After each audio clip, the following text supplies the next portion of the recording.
Okay, so we've got a bit of an interesting market here. There's a bit of funny business going on. I've been sitting watching this one for a little while. Now, Chelmsford City, it's an all-weather track. It's a bit like Wolverhampton. It's a bit rubbish. And you see funny things going on in the market sometimes. The bigger boys, the big fish, push things about. Now, I'm looking at this, and I'll be honest with you, that 4.7 on Min Alamarat looks like bullshit. That £8,000 stake, I don't really believe it. I don't want to take it on because it's £8 stake. I ain't of that kind of persuasion to try playing games with big people like that.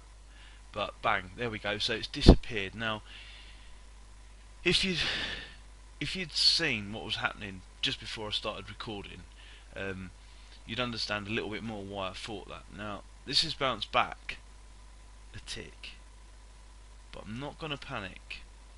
And to be honest, I jumped in a little bit quick there. In fact, it was a bit of a shit entry that.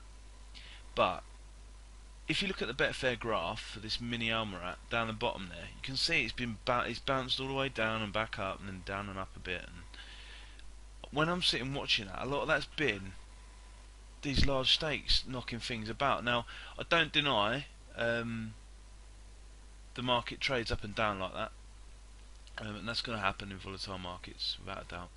But whoever this large staker is, they're having an influence on the market. Now, I want to go with them. I don't want to go against them. I don't want to play against this big fish. I want to go with them. Now, I'm hovering over the red figure there because if this passes to the point where, to the available is 4.6, and there we go. Look at that, 11 grand on the lay side. It's pushing that up. Now, looking at the graphs, I can tell that the favourite's a fairly strong favourite anyway.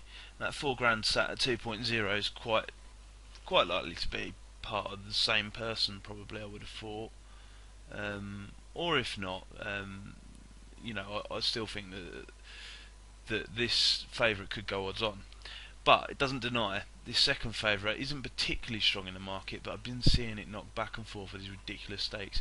And whoever that is sat there with 10 grand, lay, 4.6, that's £36,000 liability with 10 grand stake there, which is unbelievable. Is quite keen on that too, I think, because they're not removing that stake. They're not scared of the market. They think that that's gonna drift. It's not someone having a genuine bet. It's people you don't often get people laying something for 10 grand, 36 grand liability for a genuine bet. And as I was just saying, it looks like the market could be taking off. Now, I'm very aware that I'm on a fairly large stake, and I don't want to cancel this because I think it's an okay position. I've got in a bit of a crap price because I could have got 4.7 for a lot of that, which I'm a bit pissed off about, to be honest. But here we go. It looks like the favourite's going through the 2, so the favourite's broken to odds on, which is a bit of a big deal. And if that keeps going a bit more, then we're away. And here we go. So favourite's being backed. It's gone odds on. It's gone down to 195. The third is fairly stable where it's at, and we're now looking like profit. The key thing to remember here is it's going in our favour, and there's no reason for it not to carry on going in our favour. So just because I was sat in there sweating it out a little bit, down at 4.7 and 4.8, I'm not going to panic and get out too quick because it's a waste of profit. So here we go, bit further. See if I can get my stakes out there. I think this is probably going to be as far as it goes, or it may not be, but I think if I hold on much longer, I'm probably pushing my luck, and I don't want to do that. So I'll take the profit there out of 5.2. Now that 10 grand still sat there at 4.6.